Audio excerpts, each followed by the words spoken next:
case you don't know us, you're just twisting the dial away and managed to bump into us. This is ZIZ Radio from Adam St. Kitts.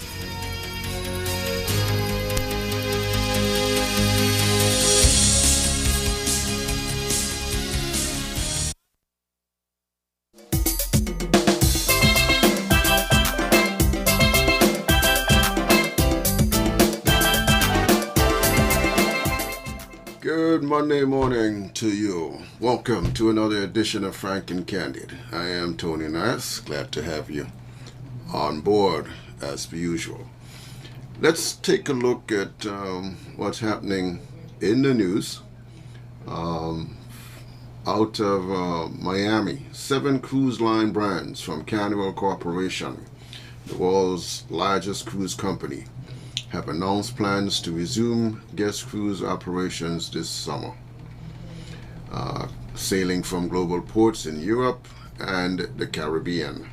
Additionally, as the company continues to work with authorities to resume sailing in the U.S., its Carnival Cruise Line brand has announced possible U.S. restart plans and hopes to begin operating sailings in July on 3 ships from ports in Miami, Florida, and Galveston, Texas. The company and several of its brands are also hopeful that cruises will be allowed to sail to Alaska for part of the summer. Collectively, the brands resuming sailings from global ports over the next several months will be using a gradual, phased-in approach, including limited itineraries, and that have been announced on 16 initial ships to date, representing nearly 20% of the company's global fleet. The initial cruises will take place with adjusted passenger capacity and enhanced health protocols, developed in conjunction with government and health authorities and informed by guidance from the company's public health and epidemiological and policy experts. All right. And at home, a magnitude 4.3 earthquake was felt in 3 eastern Caribbean states yesterday. There have been no reports of damage or injuries. The Seismic Research Center at the University of the West Indies said the quake occurred just after 8 a.m. and was felt 126 kilometers north of Antigua and Barbuda, 131 kilometers north of St. Kitts and Nevis, and 226 kilometers northwest of Guadeloupe. The earthquake had a local depth of 10 kilometers. That's according to the seismic scientists. All right, that's the latest. Speaking of cruise line operation or resuming operations, there's a lot of anticipation of the kickoff of tourism activities here in the Federation and otherwise, throughout the Caribbean, after what has been a devastating period for the industry. The Caribbean's performance in 2021 will really depend largely on the success of the authorities in the marketplace and the region in combating, containing, and controlling the virus. Also, it would also depend on the vaccination efforts now underway across North America, Europe, and the Caribbean. Herd immunity, or 70% vaccination, will be key to a rebound in the industry. The initial forecast that I have seen is for a 20% rise in arrivals in 2021, with a similar increase in visitor expenditure when compared to 2020. It is forecast that there will be a boom in Caribbean tourism later this year, but only if we have the tools in place to capitalize on it. This is according to a panel of travel experts speaking during a panel discussion sponsored by the Caribbean Tourism Organization. The rollout of the vaccines and the worldwide drop in some areas actually has created a lot of pent-up demand. And the thinking is that the Caribbean is in a great position to be able to capture that for maybe the third quarter of this year, but definitely in the fourth quarter of 2021 and then on to next year. At the moment, there's still a fear factor in terms of what to expect when tourists get to these islands. They are concerned as to whether or not, naturally, whether they'll be welcomed. Most of them are not really looking to go to a destination where they'll be quarantined. And so, unless the desired vaccination is achieved, and that's what they're looking at, tourists have to be welcomed, or they won't be spending their money to travel to a destination, right? Seems fair, right? They will not travel to a destination to be locked up in a hotel or quarantine. Otherwise, that business is going to go to some other destination that, in theory, can tick the boxes as to what people want on holiday in terms of being able to enjoy the sunshine, some of our beaches, our combination of great food and culture, etc. In other words, at some point, we will have to open for business. So, the other side of that, though, is that the authorities must weigh risk when you're talking about opening up for business. It is not, the consideration is not all about business and cannot be all about business, because the health and well-being of the nation is also important. As a matter of fact, of paramount importance, the health and well-being of the citizens. And secondly, the economic health. So there has to be that balance when we think about opening. There's some targeted opening time period, which I guess could be adjusted, but as of now, there's a target, and it all depends on what happens between now and that target date. So the fundamental answer to all of this is that we have to find a way that doesn't involve everyone quarantining on arrival, while we still try to mitigate against the risk. We know what can happen if there's an outbreak.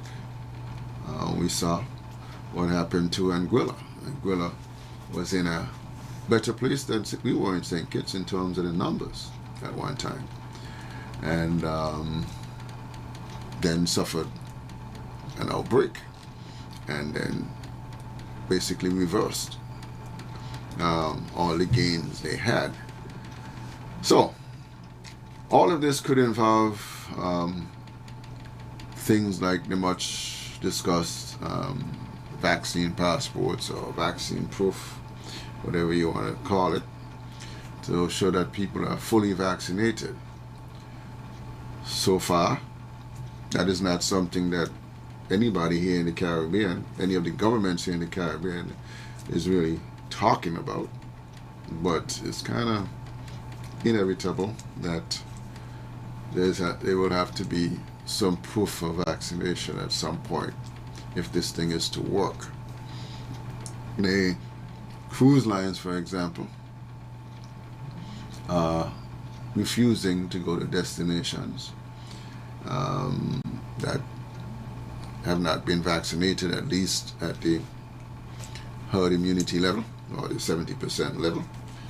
they're refusing to go to a port where the persons that they have to come in contact with, or their passengers have to come in contact with, are not fully vaccinated. And fully vaccinated, for our discussion here, means you have gotten 2 shots of, well, what we have here, the AstraZeneca, and your second shot has been 14 days ago. 14 days have passed since your second shot. Then you're considered fully vaccinated. What is clear is that this idea of proof or passport is going to be key to get back to a thriving tourism industry. And so the choice is still up to us. But we understand that there are lots of people out there that are struggling because this is the industry that they depended on. I mean, we could discuss whether or not it's a good idea to be so dependent on one industry.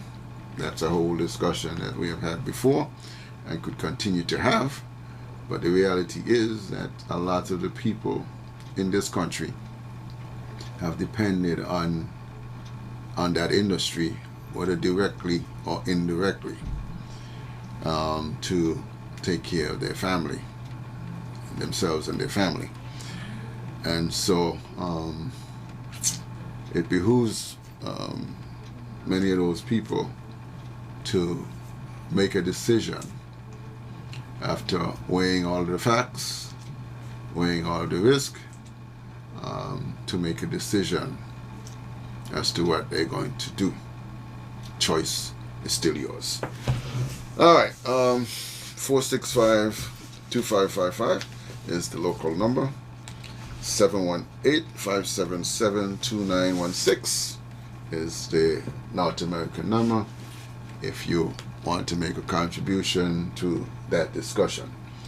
What we will do is we will take a quick break. When we come back on the other side, the lines will be open so we can hear from you on that very discussion.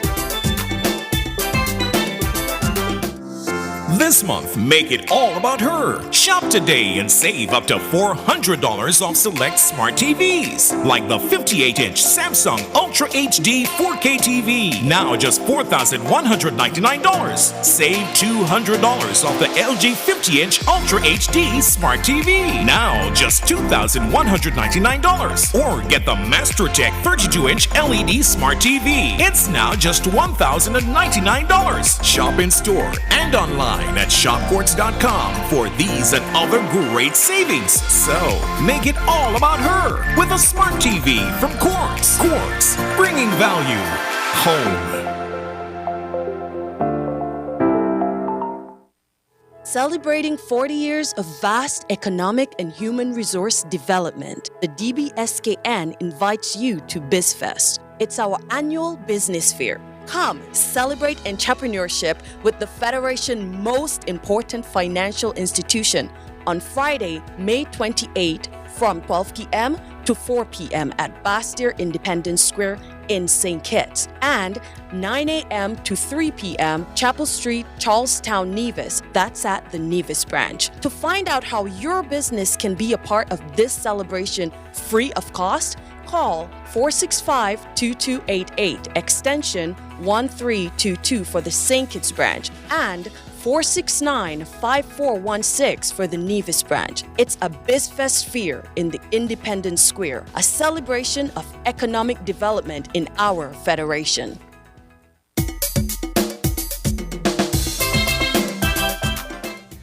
Okay, welcome back to Frank and Candid. Our discussion this morning centers around tourism after COVID. what would it look like? The events of 2020 completely paralyzed that industry. With the end of the pandemic, still a ways off. I mean, we've seen some light, but still there. Experts, however, predict that there will be profound transformation in that particular industry. For years now, companies in all industries, including those in tourism and travel, have been involved in the so-called digital transformation. Society is also calling on companies to be more sustainable and mindful of the environment. And following the emergence of these requirements, the travel and tourism industry spent years preparing to offer safer and more acceptable and more affordable services. And then the coronavirus pandemic hit, and everything that we learned up to that point fell by the wayside. For months, we have all been unable to do anything, to come out, to just locked away in your own country, locked away in your own city, at one point locked away in your own homes. As far as tourism is concerned, countries like Spain saw the arrival of tourists drop to 77% of what it was in 2020. Only about 19 million visitors they saw then, which is a level that the country had not seen since going back to 1969. What can we expect from the future of travel now that vaccinations are underway and there's some light at the end of the tunnel?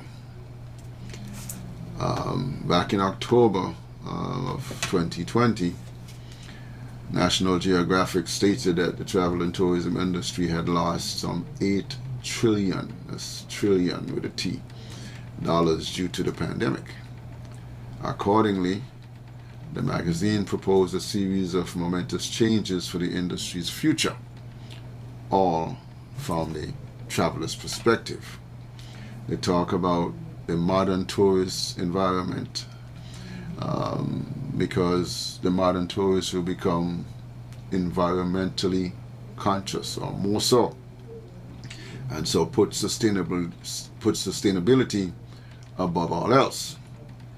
Even the pandemic has not really eliminated this global concern, which means that travelers are expected to be more aware of the environment issues and to seek responsible travel policies. As an example of such policies, don't know if you've heard of the Lonely Planet. They have outlined the city's intention to measure carbon footprint left by tourism, while there's another organization that has highlighted the European Union's intention to record and classify carbon emission from flights. So large businesses have long been aware that clients are seeking out companies and brands that reflect and align with their own values. And therefore, after COVID-19, we will likely see more inclusive trips. Another sign that even the pandemic cannot resolve the key issues faced by society. In this case, we're talking about social movements advocating human rights. And National Geographic gives an example of guided tours in American museums, which speak of painful historic issues such as racism and all of that in the US. So we are looking at a different industry whenever it comes back. Things will not be business as usual. And even outside of that industry, I see that things would not be the same. Normal will be something different. As we would say, the new normal. There is no way that we will go back to exactly the way things were.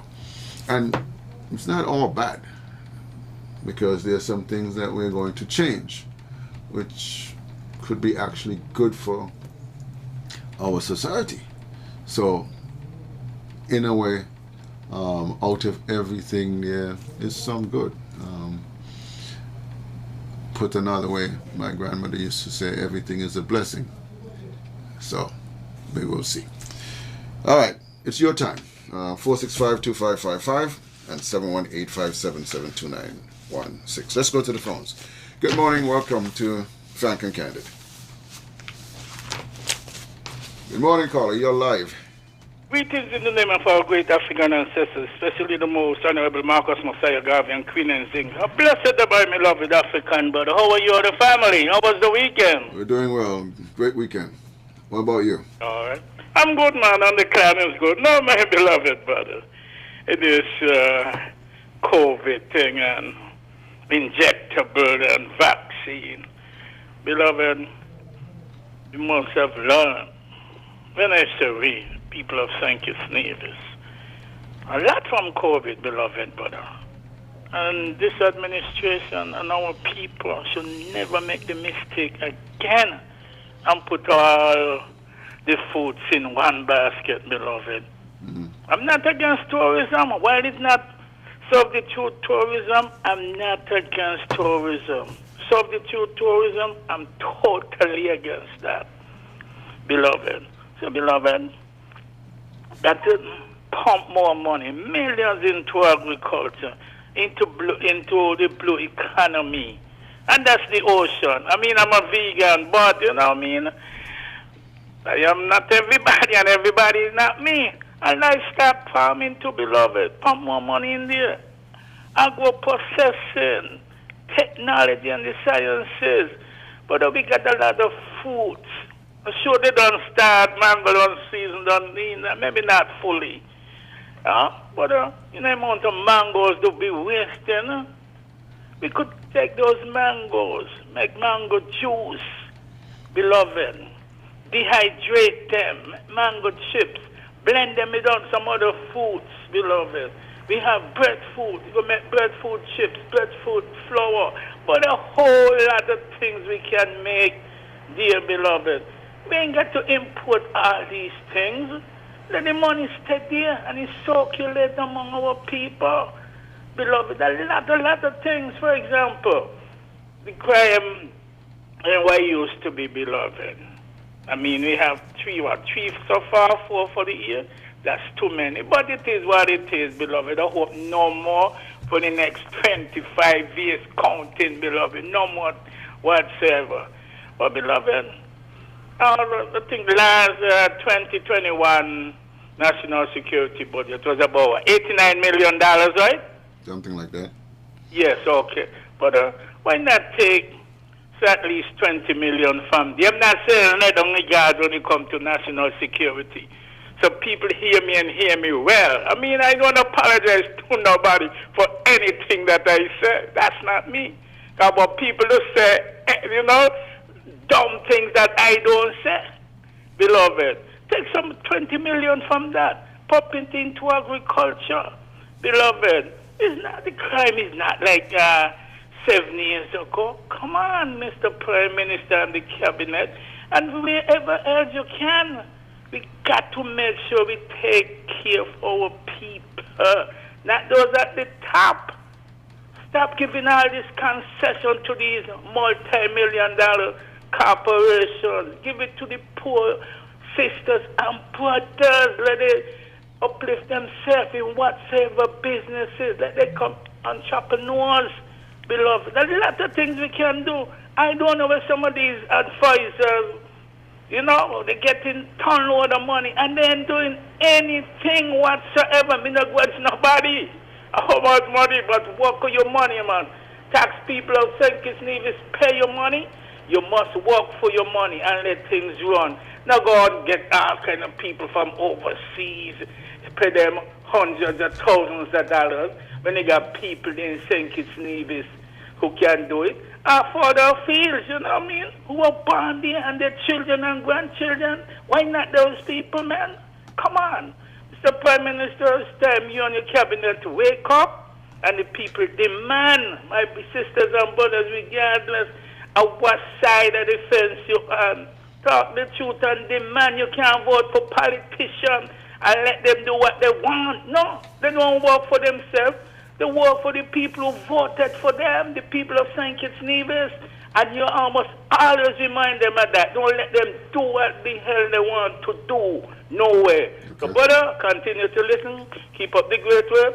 Pan-Africanism our Paris. One love, my beloved brother. All right. Thank you. Back to the phones. Good morning. Welcome to Frank and Candid. Good morning, caller. You're live. Good morning, Mr. Myers. Good morning. How are you? I am well. Mr. Myers, I have something I want to throw out there. Okay. Pertaining to the vaccine. Now, I just came across something on social media where the president of Mali has refused to accept the vaccine.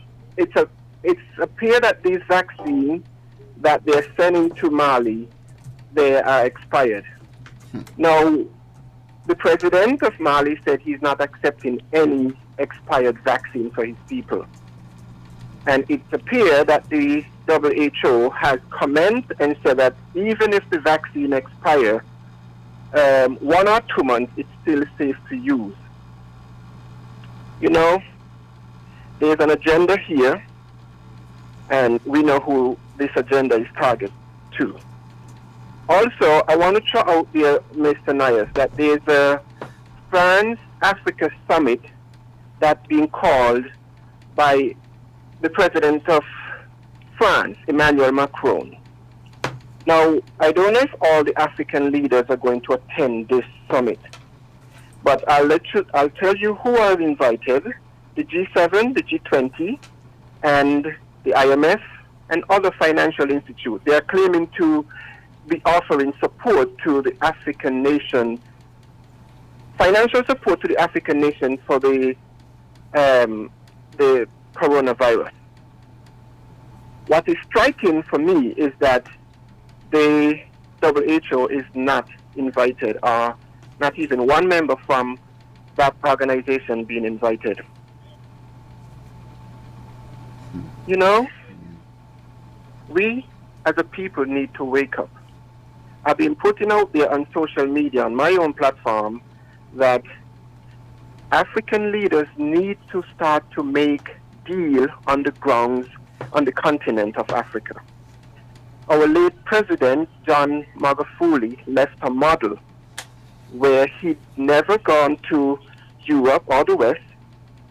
He has not borrowed any financial grant, loan, whatever, to develop Tanzania. I would like for our African leaders to wake up and follow Magufuli's model that he left. Because the success of the West is based on the failure of Africa.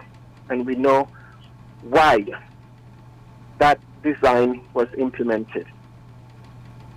They know what they want from Africa. They don't care if Africans cross from Turkey or wherever to go to the Mediterranean and perish. They don't care. We need to come together as a body to support the African Union and to be firm on the UN, because they are silent on this, because they are benefiting from it. When I say we in the diaspora, even in the Caribbean, we need to get out of our slumber and support the African Union and be firm with the UN. Thank you for taking my call. Okay, thank you. Back to the phones. Good morning. Good morning, Hello, caller. good morning. Yes, good morning. Hi, Mr. Nice, good morning. Good morning. Why your program is not really based specifically on what the last caller might have said? I Something struck me what you said, Mr. Nayas, on Thursday's edition of your program. I think the topic was the role of finance, the financial corporation, financial institution. You did mention the World Bank, the IMF, and I think it's the WTO. But you said something which was very profound, and I'm going to paraphrase in a few words. You say it's like it is the responsibilities of those who have the know to impart what we know to our children and the wider community.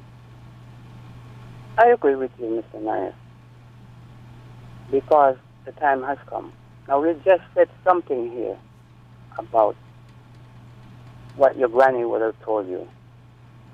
And yes, the old adage always come into full when we are faced with, such of what we are being faced with at this moment. But it's who is going to rebuild and take this thing forward. It cannot be the old players, because it's the old players that has got us in this mess. And sometimes we tend to overlook what the root cause is, and we deal with the symptoms no longer.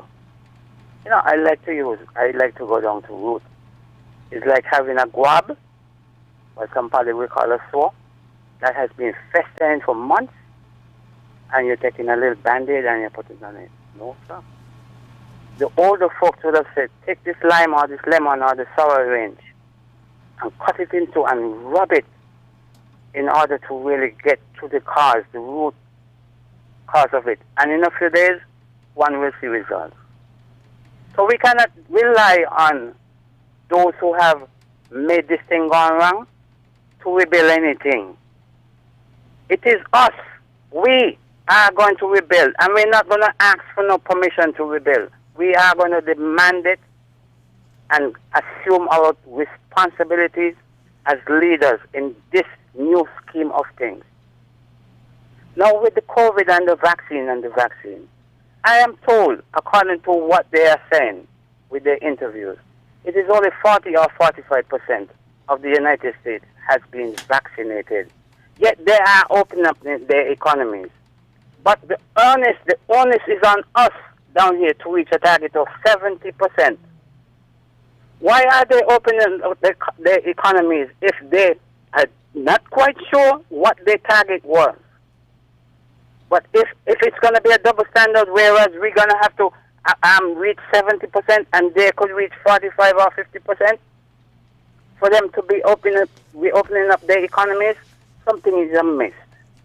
Something is amiss. And the brother that this call spoke about the expired vaccines, and it would be okay by according to the World Health Organization to do something expired. Not when we have people in say like persons in commerce who will go around and to these little bar shops to make sure no expiry goods on the shelves. No. So that is what I have to say. I am on board with you. I'm 100% when speaking about we are responsible for teaching and we're putting things back in place, because first and foremost, we have to liberate our people and restore our people. I like to use the old adage, and I have a mantra, which I say, I am a memory recovery agitator. I shall continue to agitate people. They would not be comfortable until our minds are being restored as to who we are. Have you heard a concept about quantum entanglement, Mr. Nayas? No, share it. Go ahead. Quantum entanglement is simply the way our reality, what we are, how we are living, how we are thinking.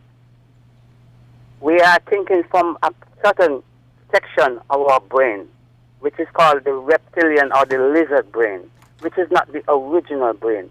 That brain has been traumatized by our ma'afa. The ma'afa is way above the equivalent of what we call a Holocaust. And because we have been traumatized, we are living in someone's reality, like the different hemisphere of the brain. Let's say we are living in the northern hemisphere in terms of what a northern climatic condition and reality might be, as opposed to a southern hemisphere in terms of what a southern climatic condition might be. And so we are traumatized by being trapped in that ice age for a long time. And that is what we are living out. I am the agitator and others who is to restore our people's mind back to what we were before we experienced this ma'afa. And a lot of us like to think that our history starts with the ma'afa, the slavery. No, sir. Okay? So the quantum entanglement simply explains we are living out someone's reality as opposed to what our actual reality is. All right. Thank you for listening. Sure. Let's go back to the phones. Good morning. Welcome to Frank and Candid. Good morning, caller. Okay. Let's try the next one. Good morning. Welcome. Caller, you're live. Okay. Good morning. Good morning. Yes, you're live. Go ahead. I've been listening to you. I know you the best. You are careful. I can tell you something. There is nothing factual called herd immunity. Look, do your research. It is a theory. The theory was based actually on a research. There is nothing really. It's why Dr. Patrick Martin don't say. He don't use the word. Or those two words. He don't say that. He goes all around it because it is nothing short. Now see what we're doing? Rather than pay attention to what the scientists and the doctors are saying about the health effect of the theory of the vaccine, we are forcing our people to risk their life for possibly money benefits. We don't care nothing about human life. People are saying the vaccine. I mean, it's so much information out there about these vaccines. So much is vaccine. I mean, why isn't there a vaccine for the regular flu? It's a flu. Why isn't there a nutritionist telling the people on the ways you can continue to live until you get the vaccine? Let me say then.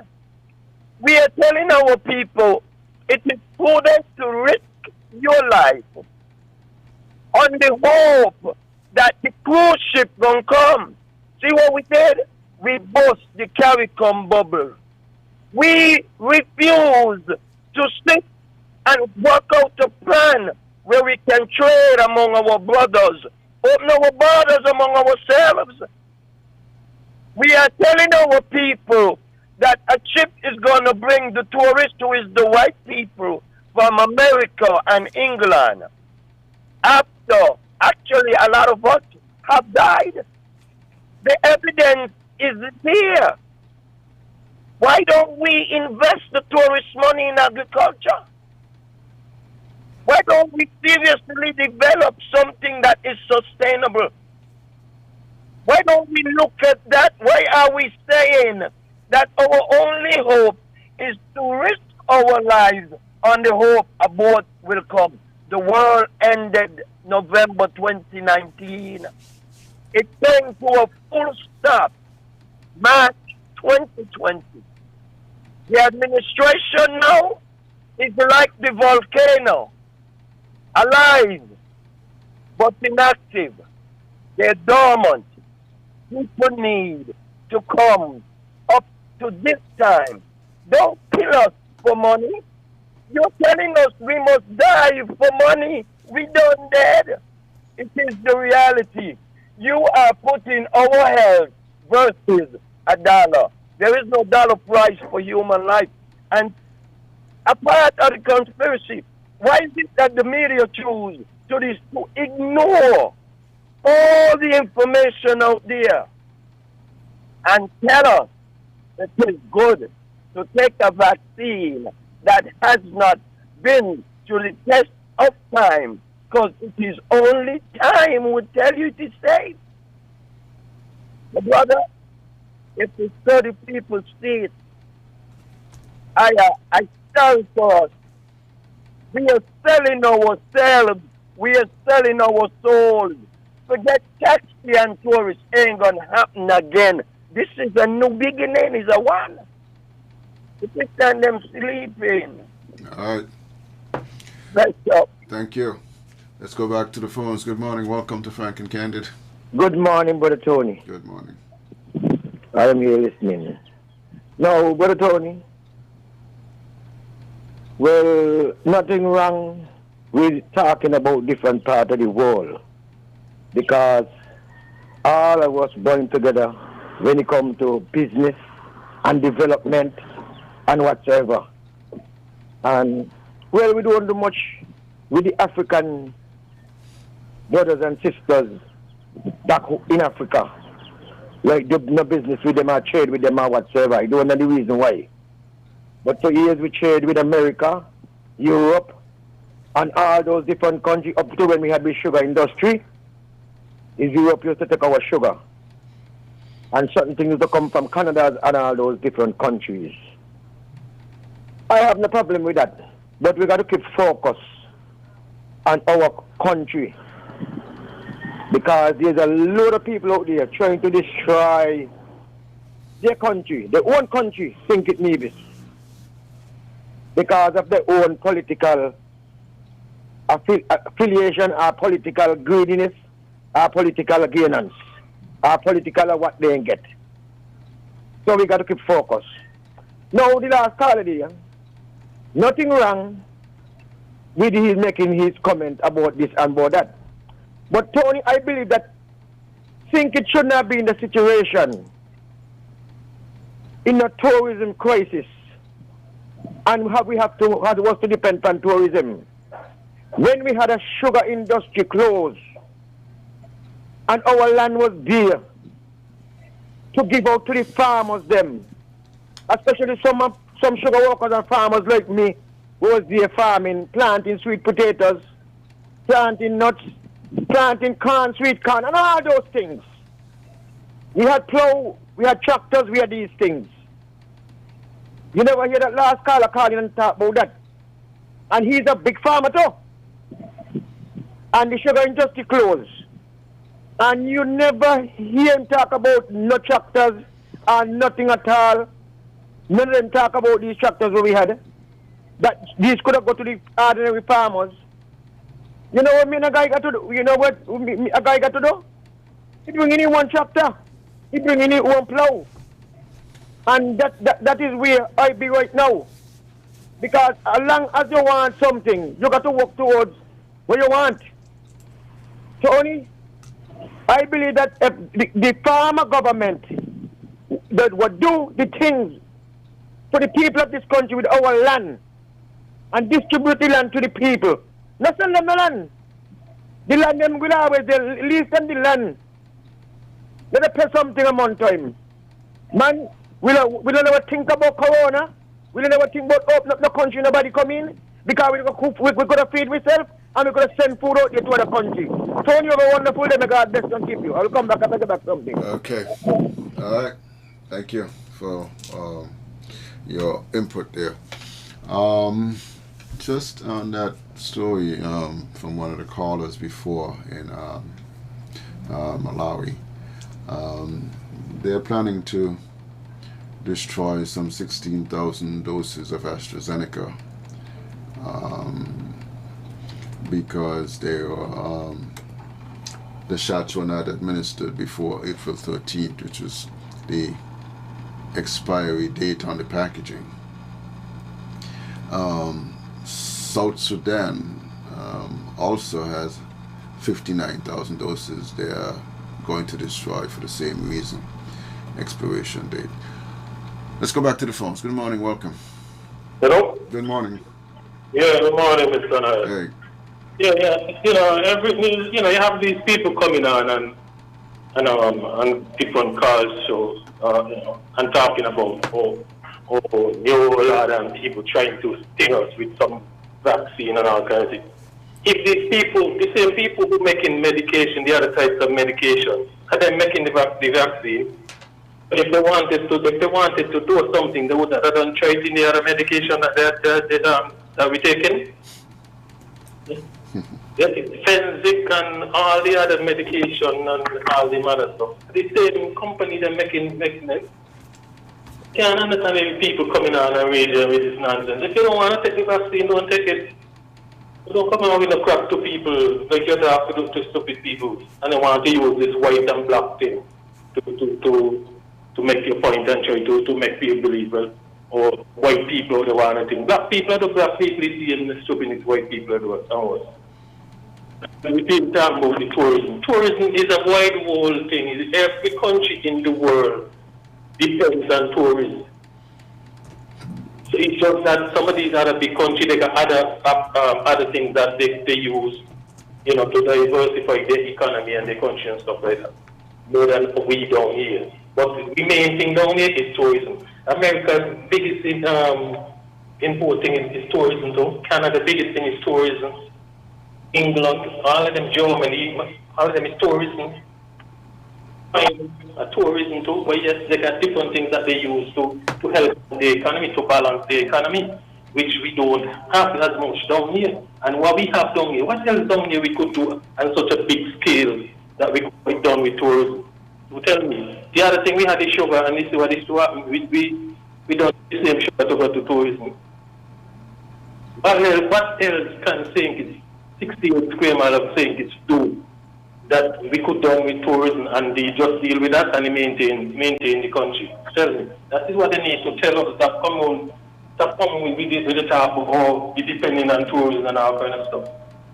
That's what they need to do. Just don't say that they shouldn't depend on tourism. Come with your other ideas that you think that the government should do to balance out the tourism, or they've done with the tourism, as you said, and use that other industry to maintain the country. Okay, Mr. Niles. Okay. All right. Thank you for your input there. Let's go back to the phones. Good morning. Tony, morning again. Yes.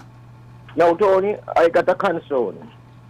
And a concern with the some young man in the area, in West Warm, boys, and in the village. Now, you know that we're talking about farming and agriculture. And there is some people coming around, now, going up in the mountain and fencing land, putting down bone. With the young man then got the thing plant, the food tree and everything plant, Tony. And I don't think it's good. I don't think it's good, Tony. So I want the agriculture department and the government seriously look into that. Because, Tony, I believe something will happen serious. The young man, them, they try in their best to do what they got to do. Planting the product, the fruits or whatever. Rain the little 1 and 2 animals. And there's some people coming around now, fencing up land so they're going to rear animal and all those kind of things. And it's serious, Tony. I got animal and not me a sequel and all the time. But I getting out there soon. The last Tony, that's why you see me coming and talking about land, yeah. Because last time I talked about land in 2013, 2014. Gunshot threatening that back at me in the mountain. So that's why I say I don't really want to come on the road and talk about land, because when we want in the mountain I don't know they to do me anything. So Tony, I want the agriculture department and the government to look into it serious, because these young men very, very desperate with what's going on with these land taking up and people coming up putting all kind of bone up in the mountain, telling them away animals and all these things. Okay then, Tony. All right. Back to the phones. Good morning, welcome. Good morning, Mr. Niles. Good morning. And how are you, sir? I am doing well. What about Good. you? I just hope I'm not impeaching on your program because there might be anything particularly discussing. But if not, allow me to say something that, of course, is of great concern to me. I do know we in St. Kitts does things very well, believe me, and I do appreciate all what they have been doing and so continue to do. The truth is, I know our airport is supposed to be closed at 6 o'clock. Tortola, St. Thomas, St. Martin, they do have closing time. But if our international airport is supposed to close at 6 o'clock, why are we waiting for Caribbean Airlines, that is LIA, to come at 6:30 and 7 o'clock? We have to, if we're setting standards, at least adhere and at least do what is right that we make standards of doing. Personally speaking, I don't see why, if our airport closes at 6 o'clock, we have to wait and lay at 6:30 and 7 o'clock. Mr. Nias, you take care. Have a good day. Goodbye. Right, thank you. Back to the phones. Good morning. Welcome. Good morning, Mr. Nias. Good morning. The question is, why do we elect a government? I think that we elect a government to solve problems, to create opportunities, to bring in investments, to make life better for the citizens. I think that's the main reason we elect a government. So it's very disingenuous for people to come and say that, well, we should come with what we should replace something like tourism with. Okay? Everybody realizes the limitations of tourism. Okay? I don't think it will go away completely. It probably will be difficult to come back to the levels that it used to be. Okay? And everybody is now questioning whether it is in fact desirable to come back to the levels that it used to be, right? Because it's tantamount to having a monocrop economy, okay? Just being dependent on tourism, at least that kind of tourism that we used to have. And so the question is, what do we do now? And this is the what has been bedeviling the current administration, I think. They met money there, they met a thriving economy, they met lots of projects and, hotels under construction, and they were able to coast along with that. They also met a CBI, which was a cash cow, and we were able to coast along with that. Now we are in a different position, and we have to look for new ways of operating, new ways of supporting our standard of living. I keep saying agriculture alone won't do it. There's no way we can compete with larger countries in terms of our agriculture to make it an export sector that would bring in enough money to support our standard of living. Can't happen. It's important that we grow our own food just in case. Okay, we must have food security. But in terms of replacing something like tourism, I don't see that happening. Okay, what has worked? Things like you realize the resilient sectors, things like our educational sector, offshore educational sector, our light manufacturing. Those are people that seem to have been resistant to the COVID situation. And so it seems to me that we should be strengthening those areas. Okay, in the larger metropolitan countries, for instance, there are whole towns with populations bigger than St. Kitts and Nevis that just have one university that is the main economic driver. It has lots of magnets around it. Lots of services are provided for it. But you have that one major,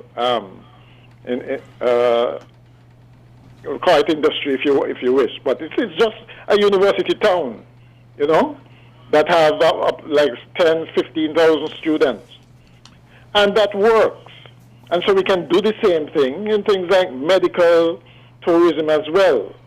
All right? But it has to be actually marketed. You have to go out and market and attract investment to do these things. And that is what I see not happening. You can't coast on what used to happen before. You have to get up and do something yourself.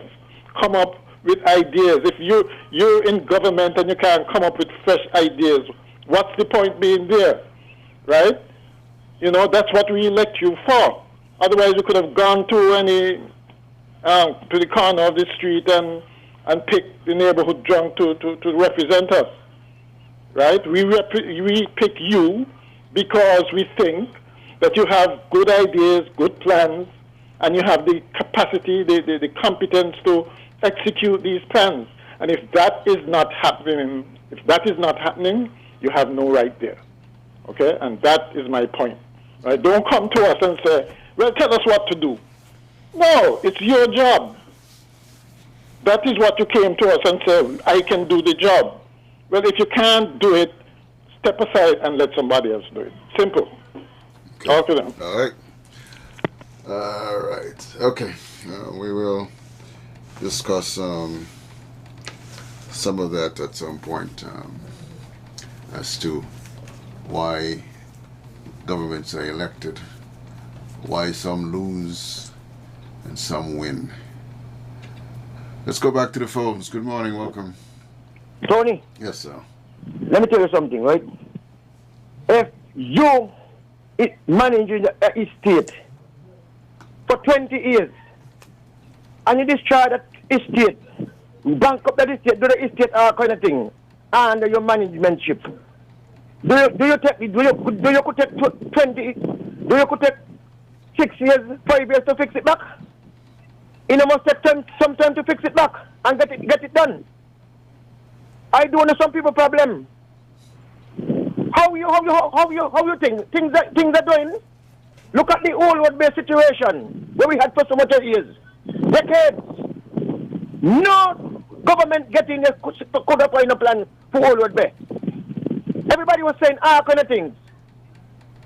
So when you don't mash up some things, and for 20 years you mash up, like the factory. Nobody know where the sugar factory parts them gone. Nobody know where the tractor gone. Nobody know where all these things gone. But farmers, they're talking about farmers must this and farmers must that. And them thing was to distribute to the people who was farming here. Yeah, even if to boy tell them how cheap to them. Nobody know where they gone. People ask questions about them. They ask the people them, what you want me to sell you? You understand? And these are people who work in the sugar industry.